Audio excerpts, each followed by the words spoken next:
Let it roll right off your shoulder, don't you know? The hardest part is over, let it in. Let your clarity define you in the end. We will only just remember how it feels. Our lives are made in these small hours, these little wonders, these twists and turns of fate. Time falls away, but these small hours still remains.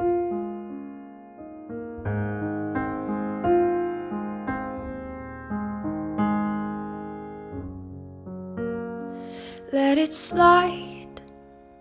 Let your troubles fall behind you. Let it shine until you feel it all around you. And I don't mind if it's me you need to turn to. We'll get by.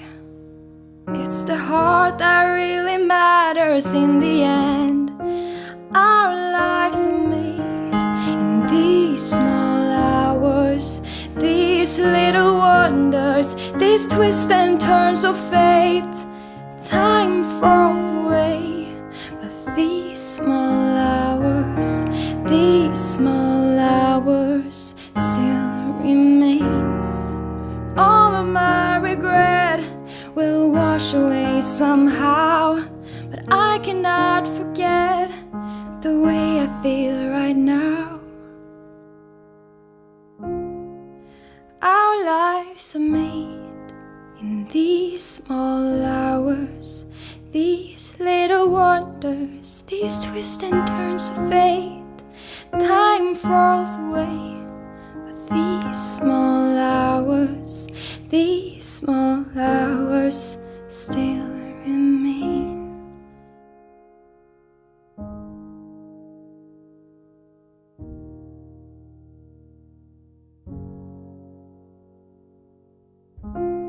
Hi, everybody. Welcome to Goots' Disney Pod. I'm your host, Trey Goots, and today we are doing Meet the Robinsons. And my guest today is Skye Radcliffe-Grayson. Skye, how are you? I'm okay. Okay. Now, where are you now? I'm in New York. Oh, because so I met you in New York in November, back when the world was normal. Yeah. But then when Corona started, you were in Florida, then you were in California, but now you're back in New York City. Yeah, I've been back for a little while. I was in Florida for a month or two. Then I went to California for a month or two. I have family out there. And then I just came back to New York and I've been hanging out here. Okay, cool. Hiding out. Just like me. I'm hanging out. Yeah, literally just hiding. Yeah. I like it. I don't mind it. I know a lot of people are upset by it, but I like it. Skye, how long have you been doing stand-up? Are you still doing stand-up? What happened with that? Yeah, I'm still doing stand-up in theory. I went to a few mics, like safe mics, where like they sanitized everything and it was outdoors, and I made people laugh, so I think I still qualify.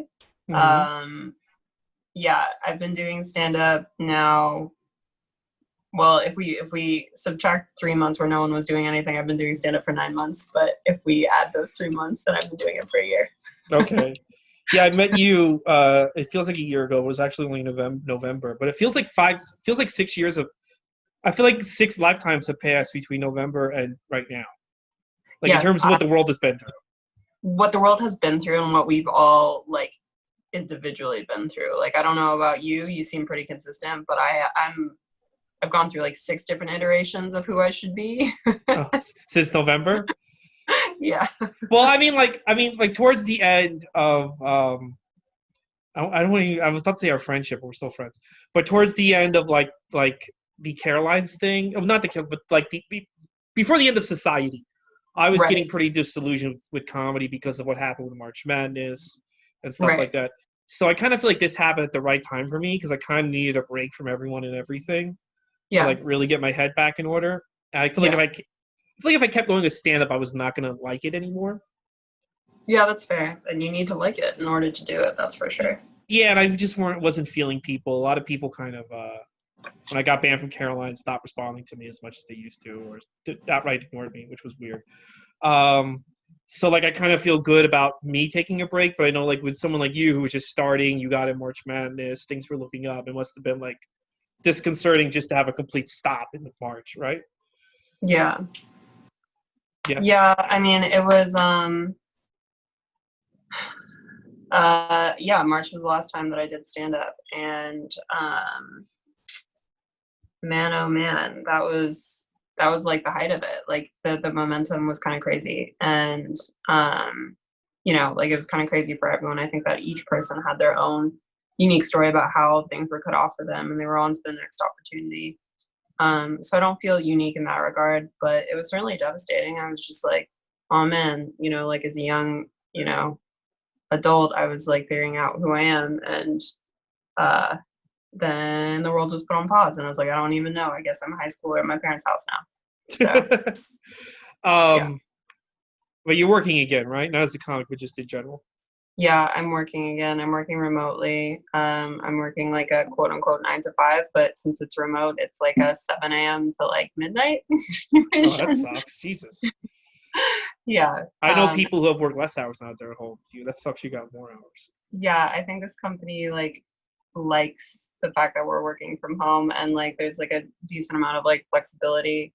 Um, and I certainly take advantage of it. Like I will go on walks when I normally wouldn't. So it's fair. I think it's a fair trade-off. No, that's good. Walks are good. Yeah. So what got you into stand-up? You were in a like, if maybe I'm wrong, maybe I'm jumping ahead, but you started in LA, right? No, I didn't actually. I went to one open mic in Los Angeles, and somebody came up to me after the mic and they're like, that was good. And I was like, thank you. And then I didn't do it again for months. And then I moved to New York like months and months later, and I was like, okay, the stand-up's pretty good here. Maybe I'll try it again. So I go to another mic down in Greenwich Village, and again, somebody came up to me and they were like, that was pretty good. And I was like, okay, I guess that is a signal to keep going. Yeah, and that was last summer? No, that was like last fall. Yeah, that was last summer. That was actually this time last year, like exactly. Wow, that's crazy. That's wild. It's Yeah. funny because I'm getting my Halloween decorations in order because I do a big thing for Halloween, and I started getting them in order today. And I thought that was the first time I heard of you was Halloween because Natalie Cuomo, we needed a girl to attend bar, and Natalie Cuomo, there's this new comic named Skye, and I didn't know who you were, and she just sent me your Instagram. And hit her up if nobody else wants to do it. And I was like, okay. And that was the first time I heard of you. So you were new back then. I was new. My jokes were new. I didn't really know what I liked to joke about. I just started making them. Yeah. But you had a pretty good, like, you were doing Caroline's, Greenwich, Broadway. You were getting in a lot of places before they all went out of business and burned down. Yeah, it was a lot of fun. I think I got passed at the bigger clubs around like November. So yeah, I guess October was when I was just like, okay, I just got to go to all the shows that I can and just like work as hard as I can. And that was a lot of fun. That was cool. And where did you grow up? Did you grow up in Florida as a kid? How was your childhood? My childhood, it was bumpy. My parents moved around a lot, and so yeah, we lived in multiple places. I went to high school in Florida. That was like a really big part of like who I am.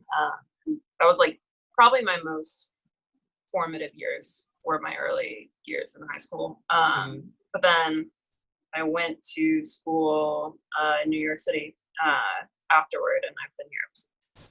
Oh, cool. Then when you were in high school, were they having meetings about like if there's ever a deadly virus, they're going to completely ignore all health concerns and keep going? No, had those plans. One of my like early jokes, which is like absolutely true, is back in high school, like, well, I don't know absolutely true. This was like speculation, but like back in high school, my chemistry teacher just like disappeared, and they just didn't replace her, and we didn't have chemistry. That was it. It just was like, you don't need to know this. Yeah, right. We had another lunch. That's hilarious. Yeah. So we all were like, okay, she's dead. But chemistry's over. It's so funny. Are you into horror movies at all? Into horror movies? Yeah. Yeah. Okay. So like I'll watch like a zombie movie or Jaws or something, and you'll have a bunch of characters that like are outright ignoring the zombie.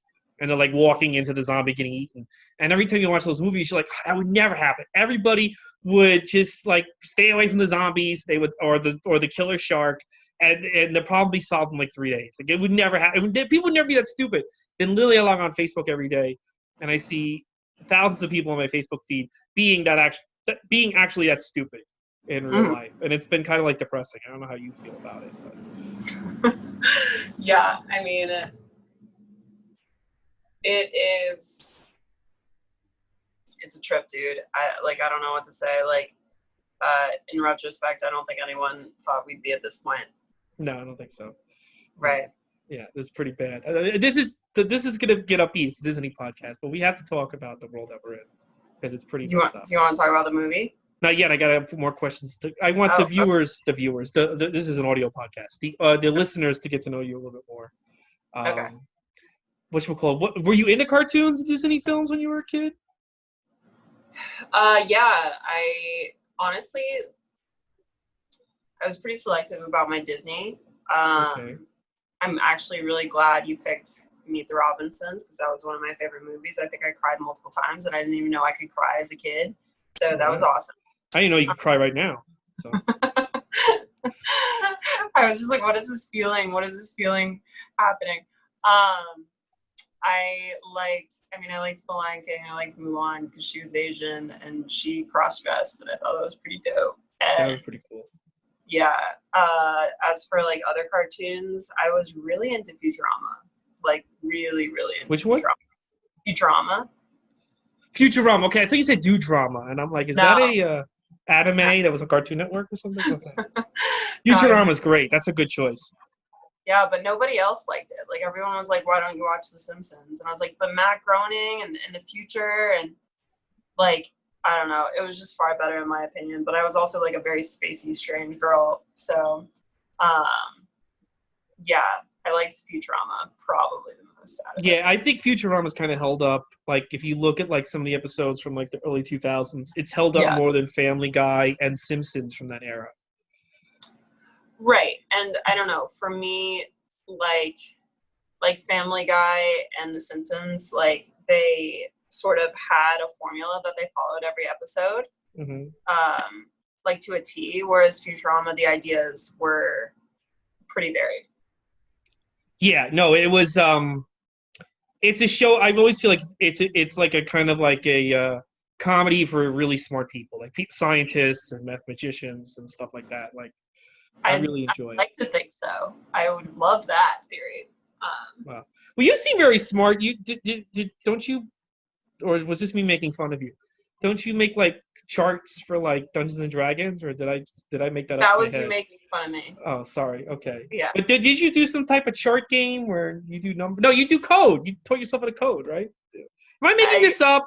You're making a little bit of it up. I can code in Python. Okay. Yeah.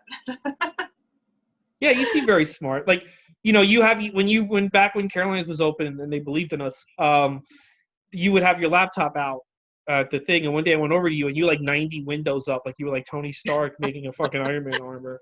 And usually, like most comedians will have like just one window up with like big letters, or they'll have like a notepad, and it looked like you were like building a black hole and writing a joke about Florida and like analyzing the stock market. It was a lot of windows. It was a lot of windows. All accurate. I do enjoy all of those things. So. Now, originally, like when I met, so let me ask you this question. So this movie came out on March 23rd, 2007. How old were you back then? 23rd, 2007. I was in 7th grade. Okay, good. You're the appropriate age. Yeah, I was a decent age. Well, I mean, for this movie, not like age. I didn't mean legal. I meant like to be like, I want to see this movie, mommy, or something. You know what I mean? Yeah.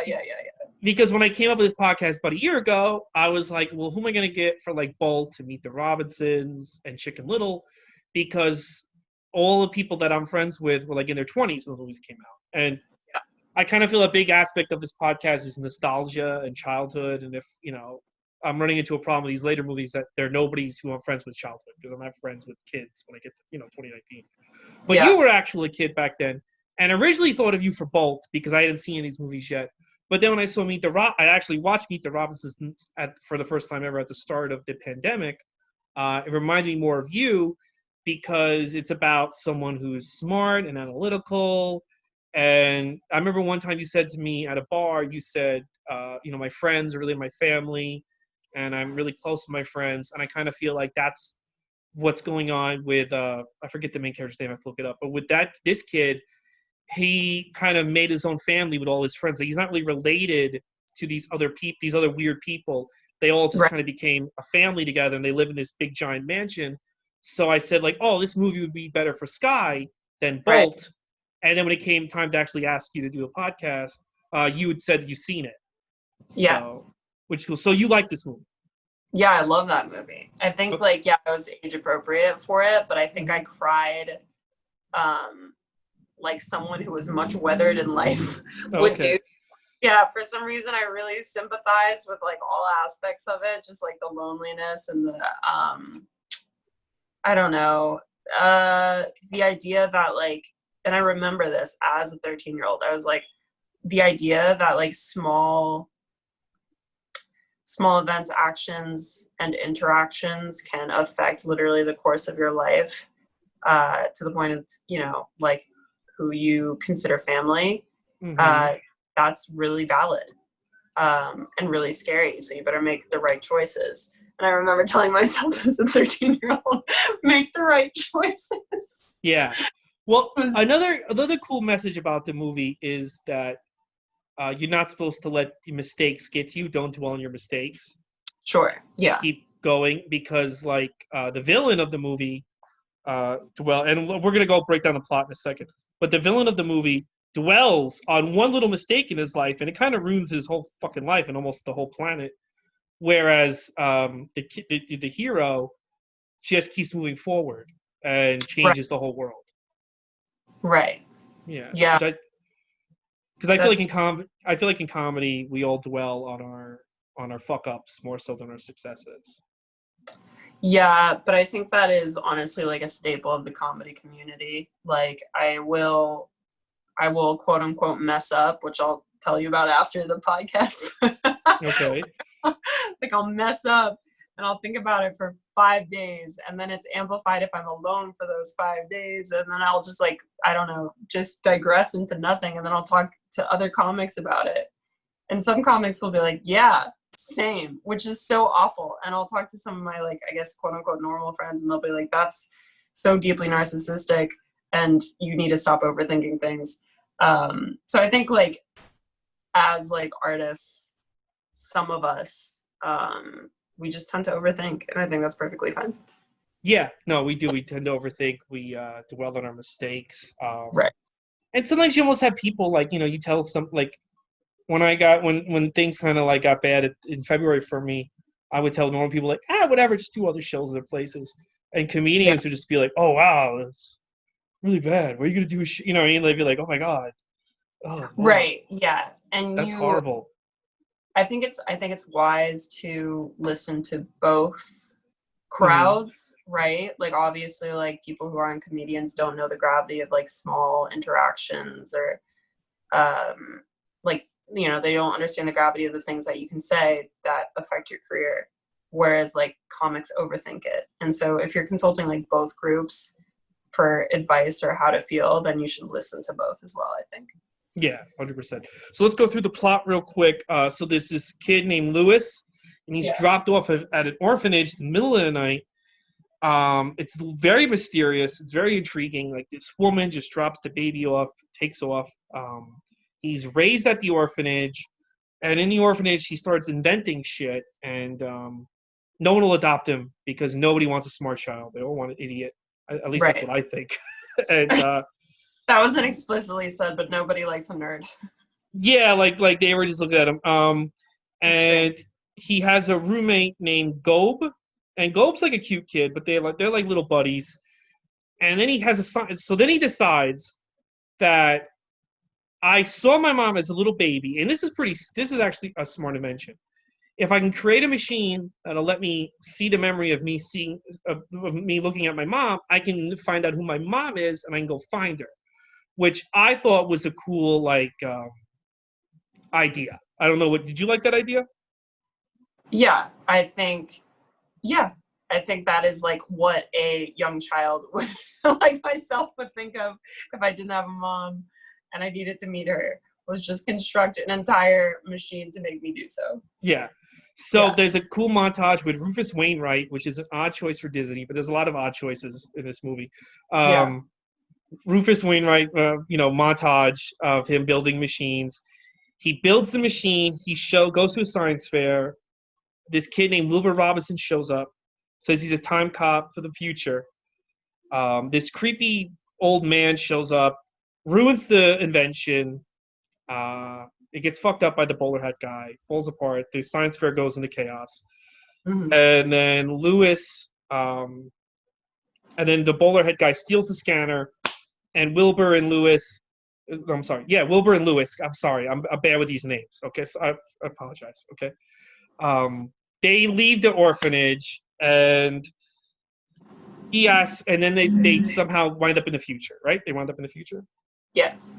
Okay. So they're in the future, and he meets the family. He meets the robot butler, and you still don't know what's the connection between the kid, Wilbur, and Lewis, because Wilbur's saying that he's a time cop. So while they're in the future, he meets the whole family. Did you like the family? Did you like all these weird little cousins and stuff? Oh, I love them. Yeah. Who was your favorite? Who was my favorite? Oh man. I like the pet. Oh, the butler? Yeah, I like the little, Okay. I like the robot, but the robot's mouth design was weird. It was like a human mouth in a robot. Did you notice that? Right, yeah. Disney has gone through several different iterations of what I actually was reading, I think, an article about this, but like it's very hard to make a friendly looking robot. And so like through Star Wars and like other sort of like production projects, like it's been sort of like a project challenge for Disney to find like the right looking robot for like different roles. And I guess they fucked up with this one. I don't know. Yeah, I don't know. The robot's a little weird looking, but this was they're finally going into CG because Chicken Little was the first thing they went to CG, but now they're going more. This was closer to like the Pixar style. They're still struggling, but it's a little bit closer to the Pixar style. Are you in the Pixar movies at all? I should actually like it too. Yeah, I mean, like, does Monsters Inc. count? Yes, that's Pixar. Yeah, definitely. You're a disgrace. You're a terrible. Are you Gen X or millennial or Gen Z? Is it Gen Z now? Or millennial? I'm in the middle. You're in the middle. Yeah. So you Gen Y? Is there a Gen Y? What happened to Gen Y? I think that was way, way before. I don't know how this works. I know there's a Gen Z and a Gen X and millennials, but I'm in the middle because I had a flip phone, but I also remember when I had to use the landline. Okay, yeah. What comes next after Gen Z? Do we start doing numbers? Like, I just think we lose track after that. I think who cares? I think humanity has gone too far. I think it's just going to be Generation Corona. People are just going to have numbers instead of names, and I don't know. We literally reached the end of the alphabet. That's what. Yeah, I don't know. Yeah, so you're Gen something. You're Gen Z and a half. I don't know. Meanwhile, the bowler hat guy's in the present trying to sell his invention. I thought these scenes were pretty funny. I thought this character was pretty funny all in all. Did you think he was a funny guy? He reminded me of shoot. Who is that guy? No, never mind. Dustin Chafin? No, I'm joking. What? No, he's great. He's a great guy. What was I gonna say? Yeah, no, I liked him. I forgot like what character he reminds me of. I really have to brush up on my Disney lore. But he reminds me of like kind of like Gargamel from the Smurfs. I don't know if you were around for the Smurfs. I don't know. Did you have Smurfs when you were growing up? I think I missed it. I think I just barely missed it.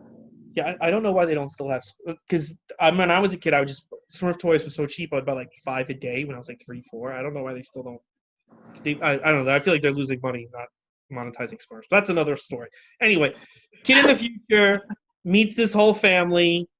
The bowler hat guy shows up to the future, possesses a dinosaur. Right. You gotta have a dinosaur in a movie like this. They have this big fight with the dinosaur. The family decides they're going to adopt him until they see his hair, and then they realize that he's the dad of the family. And he called the creepiest part to me is he calls his future wife mom, which is very weird because he doesn't know that's his future wife.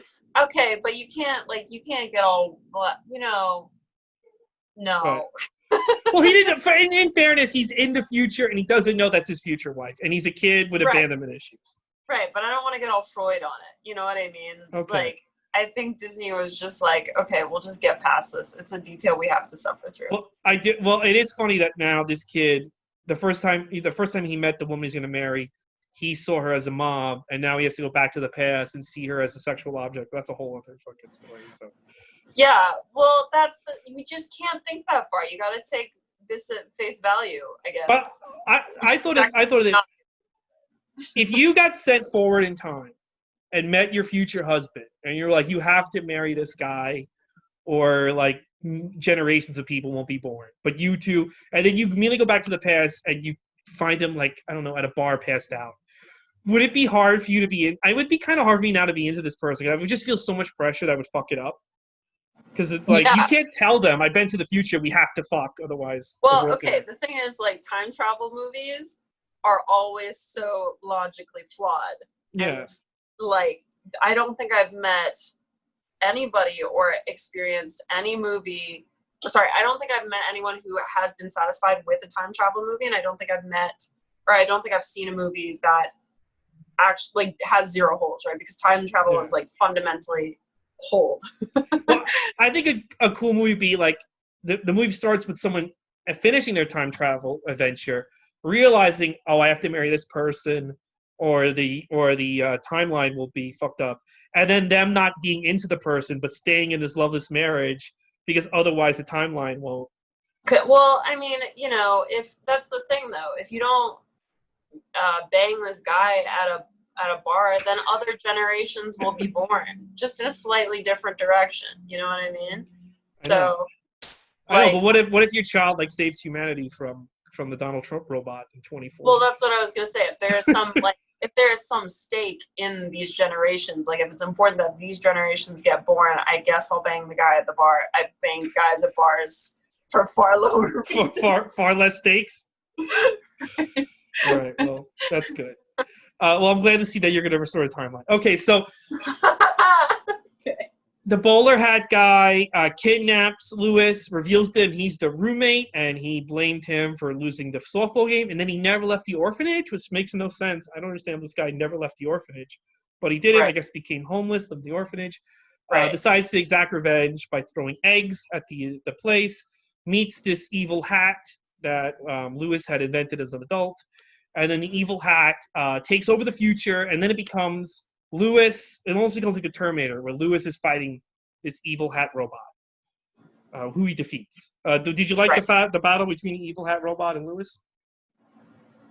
Yeah, I thought it was a decent battle. I think that, like, especially with this movie, like, Disney did a great job. I'm just, like, speaking out of my ass, but, like, I think Disney did a great job, like aesthetically, right? Like with angles, like you felt topsy-turvy literally the whole time. I don't think there was ever like a flat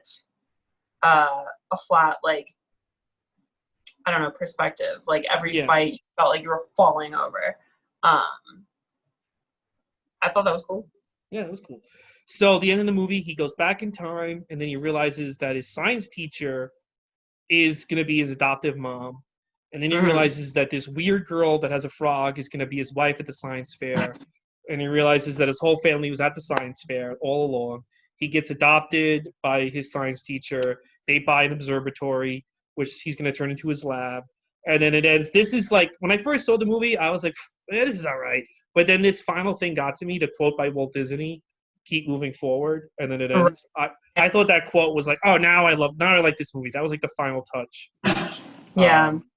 And I thought the ending was the best part, the ending where everything kind of came together and he found his family. I thought that was really cool.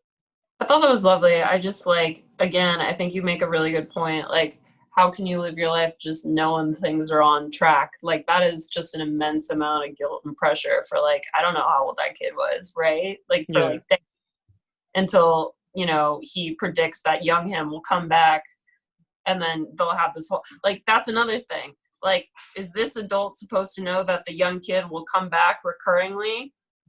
That's yeah.